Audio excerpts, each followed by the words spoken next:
Diesel ട്രെയിനുകൾ എങ്ങനെയാണ് പ്രവർത്തിക്കുന്നതെന്ന് നമുക്ക് നോക്കാം.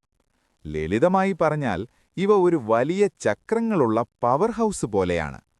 ഡീസൽ ട്രെയിനിന്റെ പ്രവർത്തന രീതി. പലരും വിചാരിക്കുന്നത് ഡീസൽ എഞ്ചിൻ നേരിട്ട് ചക്രങ്ങളെ തിരിക്കുകയാണെന്നാണ്. എന്നാൽ യഥാർത്ഥത്തിൽ മിക്കവാറും ട്രെയിനുകൾ ഡീസൽ ഇലക്ട്രിക് സംവിധാനത്തിലാണ് പ്രവർത്തിക്കുന്നത്. അതിന്റെ ഘട്ടങ്ങൾ താഴെ പറയുന്നവയാണ്. 1. Diesel engine, the prime mover. ട്രെയിനിന്റെ ഉള്ളിൽ വളരെ വലിയ ഒരു ഡീസൽ എഞ്ചിൻ ഉണ്ടായിരിക്കും. നമ്മൾ ഇന്ധനം നിറയ്ക്കുമ്പോൾ ഈ എഞ്ചിൻ പ്രവർത്തിക്കാൻ തുടങ്ങുന്നു. ഇത് കാറിലെ എഞ്ചിൻ പോലെയാണെങ്കിലും വലിപ്പത്തിൽ വളരെ വലുതാണ്. 2. വൈദ്യുതി ഉൽപ്പാദനം, ഇലക്ട്രിസിറ്റി ജനറേഷൻ.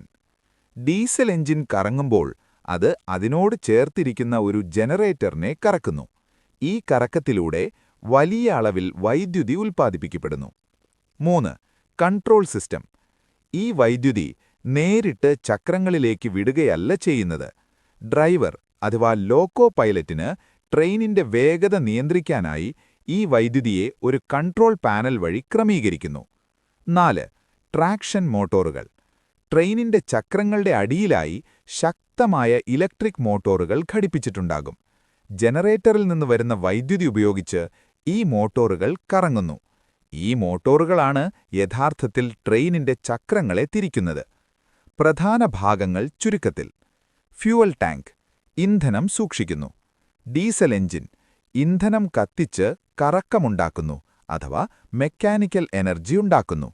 മെയിൻ ഓൾട്ടർനേറ്റർ, കറക്കത്തെ വൈദ്യുതിയാക്കി മാറ്റുന്നു. ട്രാക്ഷൻ മോട്ടോറുകൾ, വൈദ്യുതി ഉപയോഗിച്ച് ചക്രങ്ങളെ തിരിക്കുന്നു. എന്തുകൊണ്ടാണ് ഇങ്ങനെ ചെയ്യുന്നത്? നേരിട്ട് എഞ്ചിൻ ഉപയോഗിച്ച് ചക്രങ്ങൾ തിരിക്കുന്നതിനേക്കാൾ കൂടുതൽ കരുത്തും നിയന്ത്രണവും വൈദ്യുതി വഴി മോട്ടോറുകൾ പ്രവർത്തിപ്പിക്കുമ്പോൾ ലഭിക്കുന്നു. അതുകൊണ്ടാണ് ഭാരമേറിയ വണ്ടികൾ വലിക്കാൻ ഈ രീതി ഉപയോഗിക്കുന്നത്.